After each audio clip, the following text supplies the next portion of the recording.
Double decor আছে, single running decor আছে, যেমন এগুলো রানিং ডেকোর, এগুলো রানিং পুরোটা ঘুরে আসবে ডেকোর গুলো, পুরোটা ঘুরে আসবে। হ্যাঁ টাইলস এবং এখানে গোল্ডেন বর্ডার দেওয়া, মাইক্রো ক্রিস্টাল যেটাকে বলে মূলত এখানে গোল্ডেন যেটা এখানে এটা কিন্তু গ্লাস দেওয়া উপরে, গ্লাস কোট করা তাই না? হ্যাঁ গ্লাস করা, কোট করা, গ্লাস কোট করা। এটা হলো সুগার প্রিন্ট, এটা সুগার ম্যাটের, হ্যাঁ ম্যাটের ভিতরে সুগার, তবে বেশিরভাগ হলো মাইক্রো ক্রিস্টাল এবং গ্লাস কোট করা। আর অনেক অধিকাংশ হলো আপনার এখানে যেগুলো আছে প্রত্যেকটার সাথে 100% ম্যাচিং ফ্লোর দেওয়া। যেমন এই যে একটা টাইলস আমি দেখাচ্ছি আপনাকে, এই যে ম্যাচিং ফ্লোর কিন্তু 100% ম্যাচিং ফ্লোর। ম্যাচিং ফ্লোরটা 12 হবে, 12 হয়, হ্যাঁ জানিসের সাথে ম্যাচিং ফ্লোরটা 12 হবে।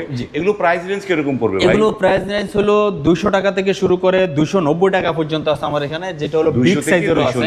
আর্সেনিক থাকে, আয়রন থাকে, তো সেই পানি থেকে এই টাইলস গুলো নষ্ট হবে না না, এগুলো নষ্ট হবে না, কেননা এটার উপরে কিন্তু আলাদাভাবে একটা যে গ্লাসটা দেওয়া আছে, এটা ভেদ করে কখনো পানি এটার ভিতরে ঢুকবে না এবং এটাতে ময়লা ধরবে না, দাগ